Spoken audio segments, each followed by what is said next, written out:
Welcome to the Unstuck Church podcast, where each week we're exploring what it means to be an unstuck church.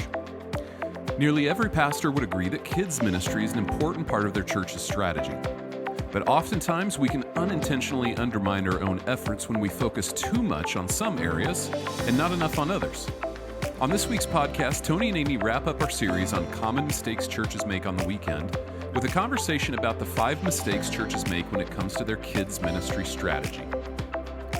If you're brand new to the Unstuck Church podcast, before you listen, we want to invite you to go to the unstuckgroup.com/podcast and subscribe to get the episode show notes in your email.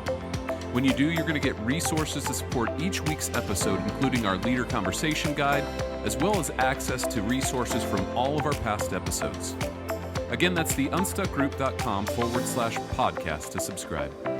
Now, before this week's conversation, here's a word from Tony. The Church Lawyers Client Member Program was created for organizations just like yours. Their team of Christian legal professionals are personally called to empower and protect churches, ministries, and their leaders. They want to help you fulfill your mission by providing biblically informed and ministry-focused legal solutions.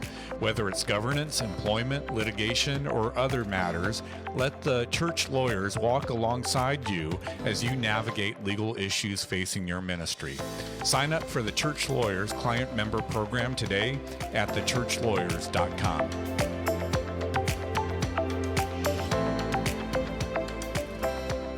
Well, thanks for joining us for the Unstuck Church podcast.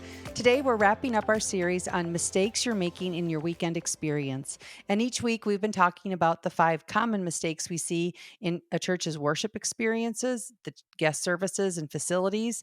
And this week, we're going to focus on kids ministry. And Tony, like the previous 3 episodes in the series, we have a special guest joining us. Do you want to introduce our guest? I do, because, I really don't have any kids ministry experience. Amy, do you have kids ministry experience? Mm-hmm. You do? No, I volunteered in kids ministry for a short amount of time. Okay. But that is about the extent of my kids ministry experience. Well, I thought it might be wise for us to bring in an outside voice for this particular topic. So I did, and you're going to love this conversation. I had a chance to visit with Stephanie Moreno. She's the director of Ministries now at Christ Fellowship in Miami. And Christ Fellowship is a great church. It's a multi-generational, multicultural church, and really an international church, because not only do they have multiple locations in Miami, they also have locations in the Caribbean, Latin America, and online. And I'm trying to convince their team that I need to visit the Caribbean location, but I don't know if that'll ever happen, Amy. Stephanie has spent, before her role as the director of ministries, though, she spent 10 years in kids ministry.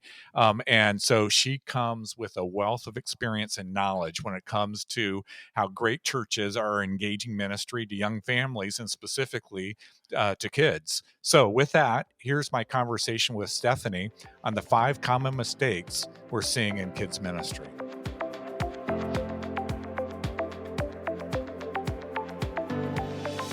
Well, Stephanie, thank you for joining us for today's podcast. We've been, over these last few weeks, talking about some common mistakes we're seeing around weekend services. And today I wanted to focus on children's ministry because it's such a key area of ministry for churches, but specifically related to the weekend experience. And when I started to ask around who should I talk to about children's ministry, your name popped to the top of the list. So before we dive into the specifics of our conversation, can you give us a little bit of your background story, including your time in kids ministry? Of course. Thank you so much for having me. And I feel honored that you guys thought of me when you thought of kids ministry.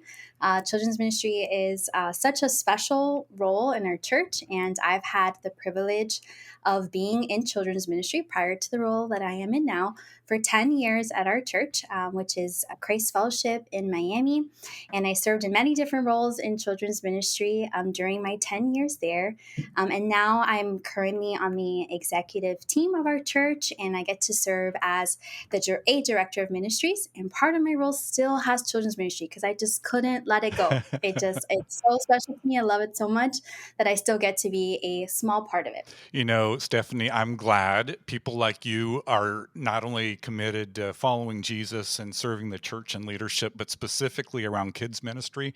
One time, years ago, we were short in the kids ministry area, and I was on staff at a great church, but they pulled me in to help with one of the elementary grades. I can't remember Oh which it boy. was, and I did that for one time. And for whatever What'd you do? reason, they did not ask me back after that experience. So that maybe that's one of the mistakes, is getting the wrong people on the team. I don't know. Um, well, Probably is. what I want to do is kind of walk through 5 common mistakes that our team at the Unstuck Group is seeing in the area of kids ministry, and maybe just have you react to this and maybe provide some coaching on how we could improve in these 5 areas. And so let me just dive in.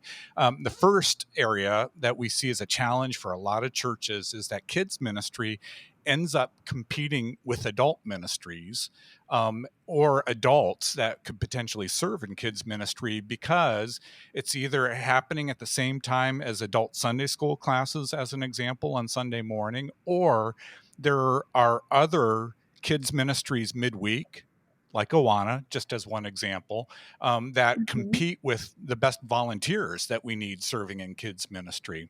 So how have you seen that happen in your past too? And maybe what coaching could you give us on how to improve in this specific area? Yeah, for sure. I think having enough volunteers is always a topic of conversation across all ministries, not just kids ministry, but specifically in kids ministry. I think it's very unique because we're kind of like a small church within the church. Because as adults' experiences are happening, we have a whole like church service for kids in different ages happening at the exact same time. And so, a really big shift in the way that we view volunteers, specifically in kids ministry, but really all the ministries at our church, was we read this book, The Volunteer Effect. Have you read it? It's I so good. have, yeah. Okay, it was phenomenal. And we read it recently as a church team.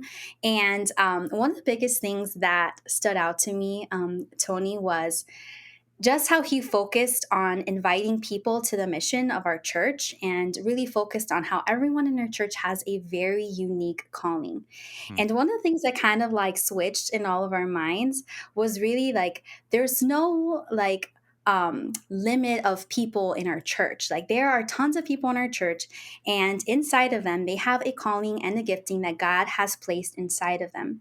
And really, if we all kind of like worked together, like as a staff team, and we really realized that it's not about getting kids in kids ministry or about getting kids into production or in worship ministry. It's really about the people that God has entrusted to us, and like carving out time to create like connections with these people, to figure out what it is that they're gifted with, what is it that they have a passion for, and connecting them there. It's like the competition like fades away because there's like a bigger win here. And the win is like connecting people to where God has for them. And so, specifically for kids ministry leaders, I know this is so hard, but my recommendation is like intentionally carve out time on a Sunday. I know it's so hard because Sundays in kids ministry, we're like in the trenches, holding the crying babies, like funneling kids back and forth. I know it's a lot, but really carve out time occasionally to be intentional, to step outside of the kids world and spend time like in the adult realm, like creating connections with people, like genuine Mm-hmm. connections where you can affirm in them like gifts that they have, and then inviting them to the mission of children's ministry, which is so special. Like what's more life-giving than investing in the generation that will be sharing the gospel when we're not here anymore? Like there's nothing more life-giving and impactful for that. So my recommendation, even though it's really hard, is to try to carve out that time to do that, and also to break away from the mindset of it being a competition that we're all trying to get people, because we can all work together and plug in people where they belong. I love that. So the volunteer effect, actually, well, a friend of mine, Jason Young, is one of the authors of that book. And so if you haven't read it yet, you should pick that up. Here's a second mistake that we find, is that sometimes, and this is related to kids ministry staff, the kids ministry staff gets really focused on curriculum development for the kids ministry area rather than building and leading effective ministry. in that area. And that some of that's related to building volunteer teams, but some of it is Mhm. just kind of leading out and making sure that effective ministry is happening. So, what advice could you give us related to that, Stephanie? This was a great mistake and something that I have to keep tabs on all the time because I personally love kids' curriculum. And it's probably Hmm. because I came from a background in education. And so I enjoy it so much. And if I don't keep tabs of it, if I am not careful, it can definitely encompass the majority of my week. And I know that that is not the greatest impact that I can make as a children's leader. In fact, most of the time, kids will forget about the lesson and the game and the snack like 2 days after Sunday, anyways, right? But what they do remember is they remember how they felt when they were in church. And so they remember the feeling of it, did I belong? Was I safe? Was there someone there to care for me?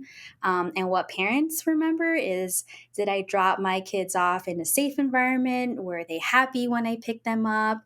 And so really the curriculum portion, while it is important, it's not that it's not important. It's not the most important thing that we should be focusing on in children's ministry. Yeah. It's really pouring into the leaders of our church and making sure that we have the best volunteers, that they are equipped and trained, and that they are in the right roles.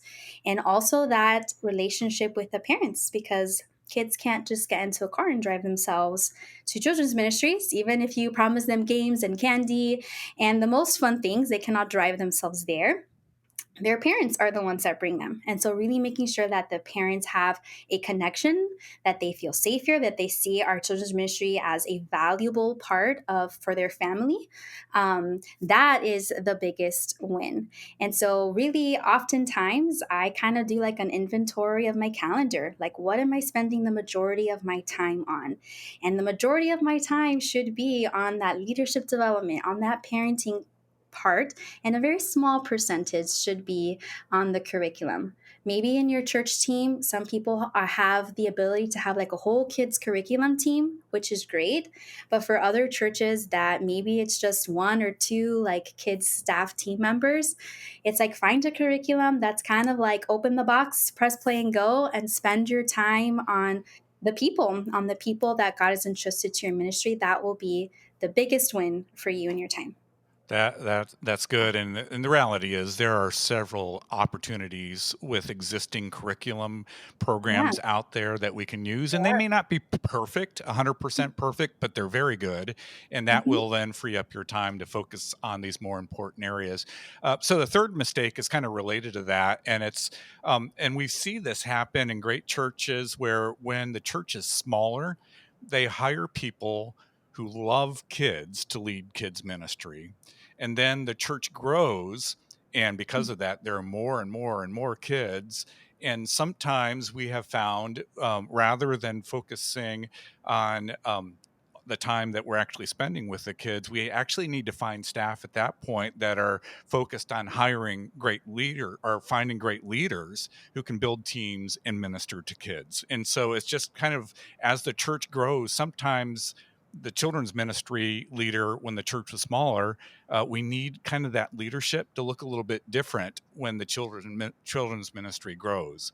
And so Absolutely. this is a challenge I know many churches deal with, Stephanie. So give us some coaching in this area. Yeah, I have to admit, I definitely made this mistake the moment, like, usually in my first couple of years of being in children's ministry and having the ability to have a kids staff. I kind of fell into that mistake that, oh, this volunteer is amazing. For sure, they'll be the best, like, kids elementary person. And really, what I found is that's not always true. And the reason why is because so much of our role has to do with adults Mm, and building leaders. It's not necessarily like with the children. That's such a small part of our week. It's just Sunday, it's like the go day, right? But right. during the week, the majority of our time is with volunteers who are adults, parents who are adults, and with staff members who are adults. And so Yeah. it's so important that we find the right person that has leadership qualities. And so, something that we incorporated in our church, something we have in our children's ministry, is we have what we call volunteer coaches. And they're kind of like volunteer service leaders. And so let's say I see a volunteer and I'm like, okay, this person is faithful, they're available, they have time to invest in ministry. Like, let me see if they'd be willing to be a leader of a service hour. And if the person says yes, and we kind of start that like leadership relationship together, it allows me to kind of give them like a little piece of the pie without giving them the whole pie, right? Hmm. And I get to see like, hey, does this person have the qualities, the leadership qualities that I'm looking for the staff role that I have available? And what it's kind of done over time is we've created like a leadership pipeline where like at each of our campuses we have like a pipeline of volunteer leaders who we know their strengths, we know their weaknesses. We're going through our leadership development curriculum with them, so we know kind of how they're wired. And so when a role opens up, we have someone ready to go into that role. So we haven't, by the grace of God, had many like holes in our kids ministry. We've had to wait. We've been able to hire within our organization, which is great because these people have the DNA of our church, they're culture carriers already, which is wonderful. And so that's our recommendation is like, hey, start with a volunteer leader and see if they are the right fit for the role that you're looking for. That's fantastic. I know enough about Christ Fellowship. My guess is those volunteer coaches exist in children's ministry, but that same role is probably across It every is. ministry of the church, isn't it? It is. It Yeah. is. All right. So the fourth mistake is, and it's, everybody, well, just about every church we've gone into, the kids ministry is focused on helping kids take their next steps towards Jesus. So that's a given in almost every church that we've worked with through the years. What's not a given is that in some children's ministries, they're also not focused on the fun factor for kids, or they're not paying enough attention to the safety and security of those environments for kids. And so the focus is so much on pointing kids towards Jesus, which is a good thing. We don't want to lose that. But in doing so, we kind of neglect these other areas. So help us think about that, Stephanie. Of course. So we have such a unique opportunity in kids ministry because we get these children when they're little and they're moldable and they're teachable and soft. And we have the opportunity from such a young age to show them that church is a fun place, that God is fun. And something I want to say is that fun looks different for kids like let's say I grew up in the 90s, like what I thought was fun as a kid in the 90s isn't necessarily what kids now think is fun. Like I have a 9-year-old and a 4-year-old, and what they play with and what they do is completely different than what I was playing with when I was younger. And so it's so important to carve out time where we're able to like research and find out what is it that kids like, what is it that they Mm-hmm. enjoy. And it's not because we want to make our ministries like fluffy, like we know that the kids, when they come, they're going to receive God's word, but we want to show them already from a young age that God is creative, that God is fun. It's not boring. He's not boring. And so we have an opportunity to create an environment where they get to experience that.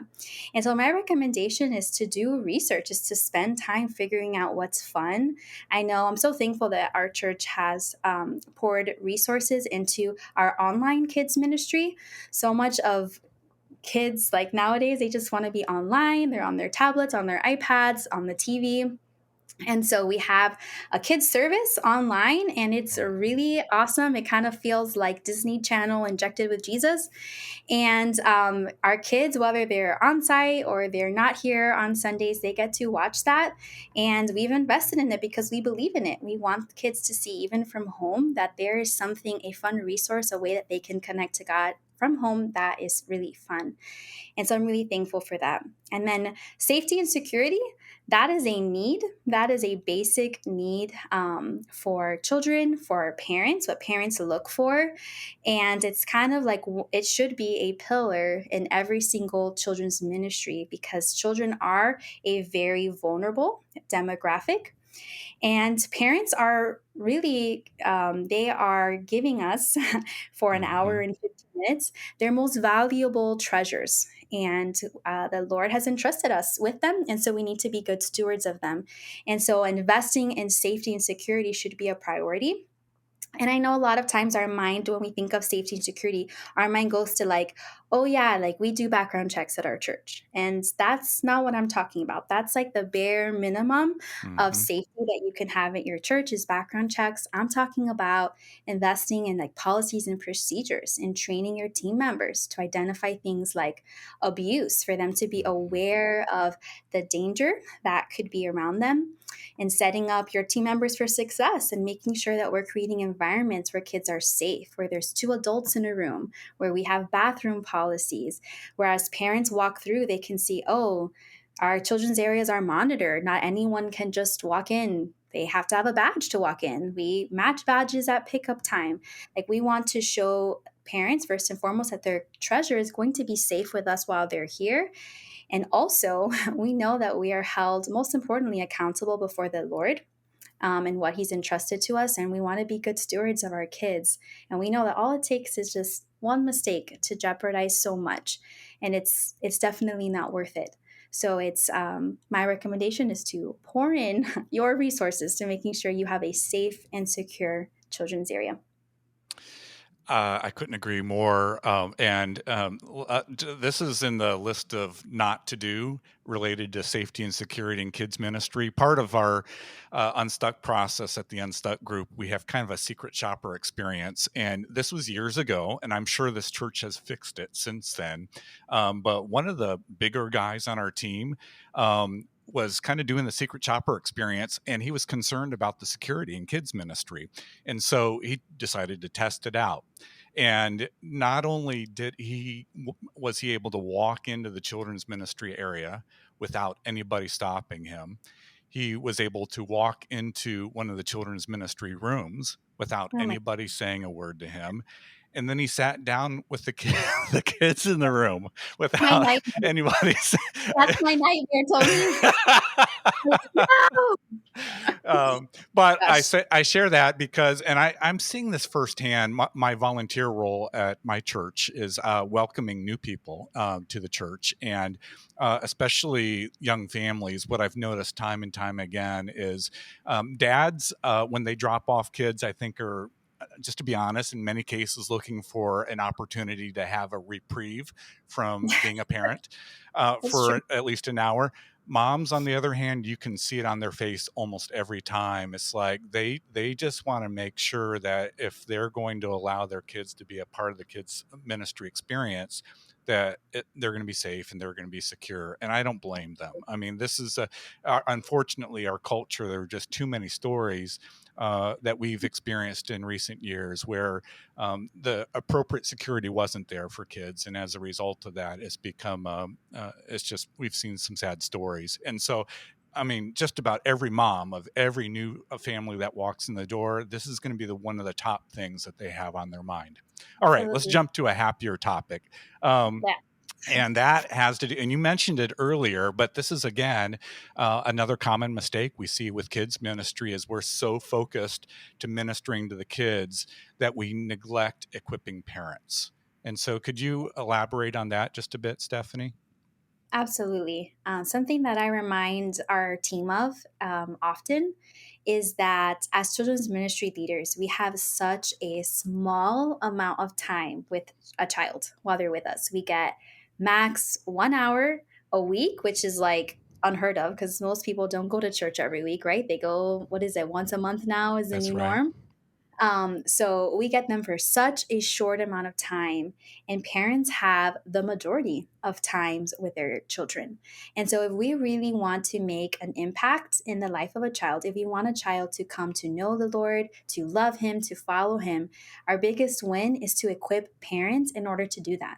Because not only are they called by God to do that, right? We see that in Deuteronomy, parents are called to be the spiritual leaders of their homes and to their children, but they're the ones that have the most time with their kids. So it doesn't matter how amazing our kids ministry is. If we want our kids to know God's word, we have to target mom and dad. And in addition to that, being a parent is hard. Like, I'm a parent, I have two little kids, and I'm so thankful for our children's ministry and how they've invested in me and my children. Like, I could not be the parent that God has called me to be without the help of the children's ministry, of people coming alongside me and loving my children and teaching them God's word. It's like we're a partnership together. And so my recommendation is always to make sure that we are carving out that time to invest in the parents, because they're the ones that have the majority of time with the children and the most influence over their children as well. And so it's definitely extremely important. Well, related to that, I want to go back to something you shared earlier because I have a feeling the pastors that are listening are going to be interested in this. You mentioned that you do a weekly service specifically for kids online. How could if pastors or church leaders wanted to see an example of that, where on their website or where should they go to check that out, Stephanie? Sure. So we have, we call our kids online. It's called CF Kids Online. And there's multiple places where you can watch the episodes for that. You can go to cfmiami.org/kids, which is our kids website. You can find us on YouTube. You can go to our CF Miami on YouTube, and there's a link there to our children's ministry that has all of our videos on it. You could also go to our Instagram, which is CF Kids Miami as well, which will kind of take you to those videos that you can see them. But our videos are posted on YouTube for our kids to watch. And I think they're so fun. Our kids love them. My kids watch them. And I'm really thankful that we've carved out and made it a priority in our church to invest in that resource. Well, Stephanie, I really appreciate you joining us today. And more than anything, the great coaching that you've provided all of us. Really appreciate that. I think as pastors and church leaders, we understand the value of great kids ministry, but just getting some of that practical wisdom today from you has been really helpful. So thank you for joining us today. It's been my pleasure. Thank you for having me. This was so fun.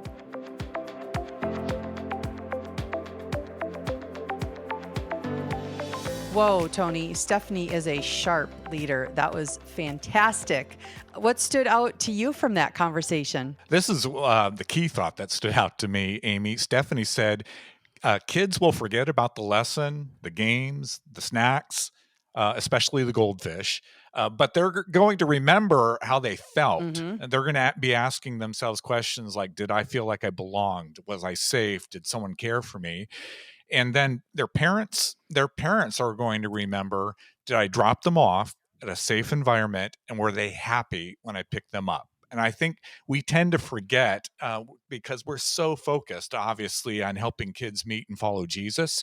We tend to forget that these are the key questions that parents are asking and that their kids are asking as well. And because of that, Mm-hmm. I think the key thought from this conversation is, first, we really do have to prioritize the safety of the environment and the fun that we're creating in those experiences for kids. Mm-hmm. And secondly, we need to prioritize our relationship with the parents because the kids don't drive themselves to church. And so, if we're going to engage with more kids in kids ministry, we have to figure out how to develop, connect with more parents, develop more stronger relationships with them, help equip them. The churches that are going to reach more families with young kids, it's less about the changes that they're making for their kids and more specifically the changes that churches are making to reach their parents.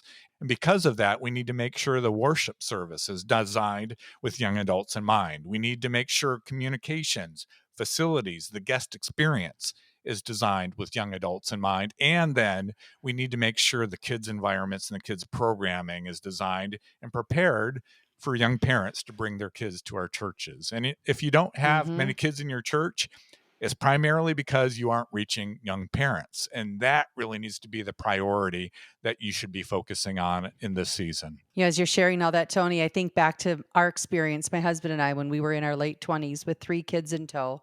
And one of the key reasons we kept coming back is because our kids loved their hour at church. And when we'd drop them off, we had time and space to think and to learn and hear Yeah. from the Lord. And then, of course, when we picked them up, they were joyful and happy and just such a key ingredient for young parents. Well, any final thoughts, Tony, before we wrap up today's conversation? During the conversation with Stephanie, I mentioned the secret shopper portion of our Unstuck process, where one of our ministry consultants helps you view your services through the eyes of an unchurched member of your community. And this is just one small part of the unstuck process, but pastors often share this perspective from someone with fresh eyes. It's eye-opening, especially if one of our consultants walks into a kid's classroom without anyone stopping them, like I mentioned in the conversation with Stephanie. Not saying that has happened before.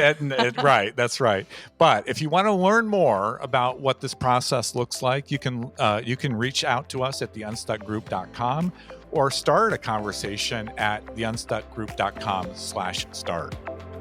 Well, thanks for joining us on this week's podcast. If you like what you're hearing on the podcast and it's helped you in some way, we would love your help in getting the content out farther. And you can do that by subscribing on your favorite podcasting platform, giving us a review, and telling somebody else about the podcast. Next week, we're back with another brand new episode. Until then, have a great week.